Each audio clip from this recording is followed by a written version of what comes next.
হয় আমি indigenous peoples forum of Assam মুংডুং চুমখাম আপোনালোকে জানে যে 1228 খ্ৰীষ্টাব্দত স্বৰ্গদেউ চাওলুং চুকাফা অসমত পাটকাই পাৰ হৈ পিনে অসমত যি প্ৰথম সোমোৱাৰ পাছতে তেওঁ মুংডুং চুমখাম অৰ্থাৎ এইখন এখন সোণৰ ৰাজ্য বুলি তেওঁৰ ভাৱ সেইখিনি প্ৰকাশ কৰিছিল।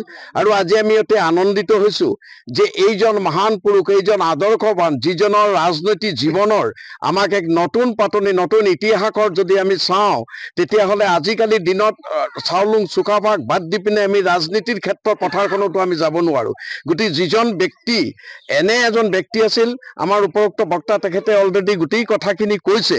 আমি সদৌ অসম বংগীয় অসমীয়া সমাজ আৰু ইণ্ডিজিনিয়াছ পিপুলছ অফ মুংডুং চুমখামৰ নেতৃত্বত আজি স্বৰ্গদেউ চাওলুং চুকাফাৰ এই পবিত্ৰ দিনটোত, আজিৰ দিনটোতে তেওঁৰ আৱিৰ্ভাৱ, আৰু এই দিনটোতেই আমি সমগ্ৰ অসমত আজি এই দিৱস পালন কৰা হৈছে। চুকাফাৰ এই তিথিটোত অসম দিৱস হিচাপে আমি জানো, কিন্তু আমাৰ উদ্দেশ্য আমি ৰাইজলৈ এটাই মেছেজ দিব বিচাৰিছোঁ যে অসমত আজি শ শ বছৰ যাবত যিসকলে অসমীয়া জাতি সংস্কৃতি কৃষ্টি ভাষা গ্ৰহণ কৰি অসমীয়া জাতিৰ অবিচ্ছেদ্য অংগ হৈছে, আৰু সেয়াই হৈছে সদৌ অসম বংগীয় অসমীয়া সমাজ। আমি বহু বিষয়ৰ ওপৰত আমি কেতিয়াবা দেখিবলৈ পাওঁ যে আমাৰ এই দুইটা ভাতৃৰ মাজত অসমীয়া আৰু বংগীয় মূলৰ লোকসকল যিবিলাক যেতিয়া নেকি তেওঁলোকে অসমীয়া ভাষা সংস্কৃতি কৃষ্টিৰ লগত একাত্ম হোৱাৰ পাছতো আজিৰ তাৰিখত ক'ৰবাত নহয় ক'ৰবাত আমাৰ মাজত এক বিভাজনৰ সৃষ্টি আমি দেখিবলৈ পাওঁ।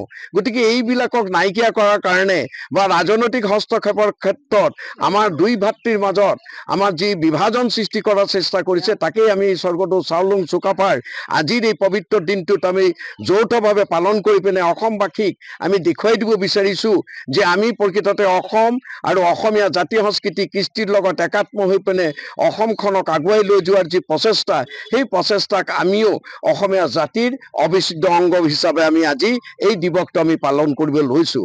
গতিকে আমি অতি আনন্দৰে এই কথাখিনি আমি জনাব বিচাৰিছোঁ যে আজি অসমত থকা যিসকল বিভিন্ন ধৰণৰ ইতিমধ্যে আমাক কৈছে যে আমাৰ দলি ঘোষৰ পৰা আৰম্ভ কৰে এনেধৰণৰ বহু সাহিত্যিক, বহু অসমীয়া ভাষা সংস্কৃতি কৃষ্টি লিখক, প্ৰায় 150ৰো অধিক অসমীয়া ভাষা সংস্কৃতিৰ প্ৰতি তেওঁলোকৰ অৱদান আগবঢ়াই গৈছে। আজি আমাৰ এইখিনি কথা পৰৱৰ্তী সময়ত আপোনালোকক আমি জনাম যে গোটেই ইতিহাস এখন আছে, এই ইতিহাসত আমি পাতনি মেলিম। কিন্তু আজিৰ তাৰিখত আমি এটাই বাৰ্তা দিব বিচাৰিছোঁ, এটা অসমবাসীলৈ মেছেজ দিব বিচাৰিছোঁ যে আহক আমি অসমখনৰ সৰ্বাংগীন মংগলৰ কাৰণে, সৰ্বাংগীন উন্নয়নৰ কাৰণে অসমত যি স্বৰ্গদেউ চাওলুং চুকাফা, যি বিভিন্ন জাতি সংস্কৃতি ইয়াত থকা, তেওঁ যদিও আহোম হৈও তেওঁ আহোমৰ যিটো টাই ভাষা, এই ভাষাক তেওঁ সম্পূৰ্ণৰূপে বিসৰ্জন দি পিনে তেওঁ কি কৰিলে, আজি সম্পূৰ্ণভাৱে অসমৰ ভিতৰত আহোম, কোচ কছাৰী, মৰাণ, মটক, মিচিং, দেউৰী, ৰাভা, জয়ন্তী বা অন্যান্য জাতি জনগোষ্ঠীৰ সকলোকে লগত লৈ পিনে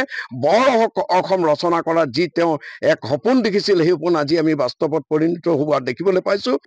চাওক, আজি 2 ডিচেম্বৰ, আজি এই পবিত্ৰ দিনটোতে মহামতী চাওলুং চুকাফা এই সমাপীঠ, এই জেগাডোখৰ নাম সমাপীঠত পদাৰ্পণ কৰি টিপামত প্ৰথমে, তাৰপিছত হাবুঙত থাকি, তাৰপৰা চৰাইদেউত 1253 চনত ৰাজধানী পাতি বৰ অসমৰ ভেটি গঢ় দিছিলে আৰু বৃহৎ অসমীয়া জাতি গঠনৰ প্ৰক্ৰিয়া আৰম্ভ কৰিছিলে।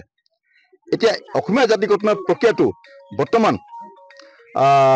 বিভাজনমুখী আৰু সাম্প্ৰদায়িক ৰাজনীতিৰ প্ৰাক চক্ৰত বাধাগ্ৰস্ত হোৱাটো দুৰ্ভাগ্যজনক।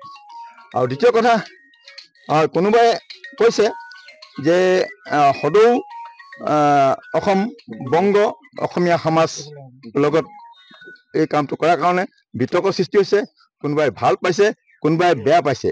এই সন্দৰ্ভত আমি স্পষ্ট কৰি দিব খুজিছোঁ, আমাৰ যিটো চিন্তা, আমাৰ যিটো নীতি, আমাৰ যিটো আদৰ্শ, আমাৰ স্বৰ্গদেউ চাওলুং চুকাফাৰ পৰা আমি অনুপ্ৰাণিত হৈ আমি এই কামটো মহৎ কামটো কৰিবলৈ আগবাঢ়িছোঁ।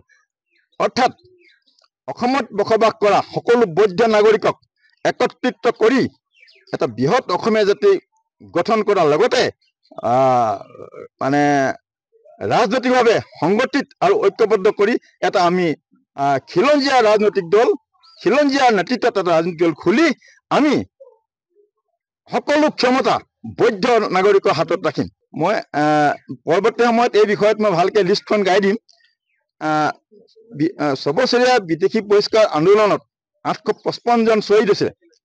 এই শ্বহীদসকলৰ ভিতৰত বাংলাভাষী মানুহ আছে, মুছলমান মানুহ আছে, চাহ জনগোষ্ঠীৰ মানুহ আছে, গোৰ্খা আছে, মানে বিহাৰৰ মানুহ আছে, কোচ কলিতা, মানে বিভিন্ন ধৰণৰ লোকে শ্বহীদ হৈছে যে 1951 চনৰ ভিত্তিত যে বিদেশী সমস্যা সমাধান হ'ব লাগে, অৰ্থাৎ অসম বিদেশী মুক্ত হ'ব লাগে। কিন্তু এইটো প্ৰতাৰণা দলিল অসম চুক্তিৰ জৰিয়তে ভাৰতীয় সংবিধান উলংঘা কৰি 51 চন যিটো সাংবিধানিক ভিত্তিবচন আছিলে সেইটো উলংঘা কৰি তেওঁলোকে 71 চন জাপি দিছে। ফলস্বৰূপে অসমৰ বিদেশী সমস্যাটো জটিল হ'ল আৰু বিদেশী সমস্যাটো সংবিধান সন্মত সমাধানৰ পথ ৰুদ্ধ হ'ল। এইটো ভাল কথা হোৱা নাই। গতিকে আমি কোনো কাৰণতে 71 চন নেমানো, আমাক লাগিব 1951 চন। That's all. আজি পবিত্ৰ দিনটো মহামতী চুকাফাৰ আগমনৰ দিন। আৰু এই দিনটো অসমবাসীয়ে আজি বছৰ বছৰ ধৰি চুকাফা দিৱস হিচাপে পালন কৰি আহিছে। আৰু গত তৰাণোদ্দিন চৰকাৰ মহন্ত চৰকাৰৰ দিনত এই অসম দিৱস বুলিও নামাকৰণ কৰি অসম দিৱস বা চুকাফা আগমনৰ দিনটোকে অসম দিৱস হিচাপে ঘোষণা কৰি সেইমতে অসম চৰকাৰৰ উদ্যোগত বা বিভিন্ন দল সংগঠনৰ উদ্যোগত এই মহান ব্যক্তিজনৰ আদৰ্শৰাজি প্ৰতিষ্ঠাৰ কাৰণে আগবাঢ়ি আহিছে। আজি এই চৰাইদেউ ঐতিহাসিক চৰাইদেউ জিলাৰ ৰঙাবাম অঞ্চলত আমাৰ বংগীয় অসমীয়া সমাজ আৰু ইণ্ডিজিনাছ পিপল অফ মণ্ডুন চুংখাম নৰ্থ ইষ্ট ইণ্ডিয়াৰ উদ্যোগত যৌথভাৱে আমি চুকাফা দিৱসটো অনুষ্ঠপীয়াকৈ আমি পাতিবলৈ ব্যৱস্থা কৰিছোঁ। আৰু ইয়াৰ দ্বাৰা আমি এই কথাটোকেই বুজাব বিচাৰিছোঁ যে সমগ্ৰ অসমীয়া জাতি এখন চুকাফা অহালৈকে ইয়াত ক্ষুদ্ৰ ক্ষুদ্ৰ দেশ হিচাপে বা ৰাজ্য হিচাপে আছিল। আৰু এই চুকাফা আগমনৰ পাছত চুকাফাই নিজৰ ঐতিহাসিক আৰু চহকী ভাষা সাহিত্য এৰি এই অসম ভূমিত থকা বডোফা, মৰাণৰ বডোফা আৰু বৰাহী মাকুমফাক লগত লৈ যে সমগ্ৰ এই অঞ্চলত থকা ভূমিপুত্ৰসকলক একত্ৰিত কৰি তথাকথিত ভাষাত সাতৰাজ, যিটো আমাৰ চলিত ভাষা আছে সেই চলিত কথামতে সাতৰাজ মাৰি এক ৰাজ কৰা, কিন্তু আমি ক'ব বিচাৰোঁ যে সাতৰাজ মিলাই এক ৰাজ কৰা যি ব্যৱস্থা এই ঐতিহাসিকভাৱে বছৰ বছৰ ধৰি আজি শ বছৰ ধৰি চলি আছে। আৰু এই অসমীয়া সমাজখন বিভিন্ন জাতি জনগোষ্ঠী মিলন ভূমি হিচাপে বাৰেৰহণীয়া এখন ভূমি। আৰু ইয়াত ভাৰতবৰ্ষৰ বিভিন্ন প্ৰান্তৰ পৰা অহা বা অন্য ঠাইৰ পৰা বিভিন্ন প্ৰান্তৰ পৰা অহা যিসকল লোক হাড়ে হিমজে অসমীয়া হৈ অসমীয়া ভাষা সাহিত্য সংস্কৃতি কাৰণে আগবাঢ়ি গৈছে। আৰু ঠিক তেনেকৈ বংগীয় সমাজৰ ভিতৰতো বহু লোক বা এই বিশেষকৈ আমাৰ এই অঞ্চলত এই সমাজ নিজৰ ভাষা সাহিত্য সংস্কৃতি ৰক্ষা কৰিও অসমীয়া হিচাপে অসমত থাকি অসমীয়া হিচাপে চিনাকি দিবৰ কাৰণে অসমৰ বায়ু পানীৰ লগত সংযুক্ত হৈ তেওঁলোকে আগবাঢ়ি এক বৃহৎ অসমীয়া জাতি গঠনৰ যি প্ৰক্ৰিয়া এই প্ৰক্ৰিয়া অৱদান আগবাঢ়িছে।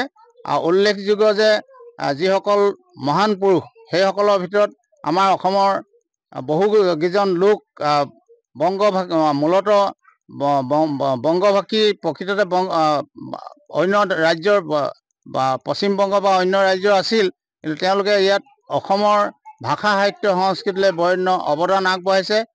যিকোনো খবৰৰ বাবে যোগাযোগ কৰক 7090173330 অথবা 7099017990 নম্বৰত।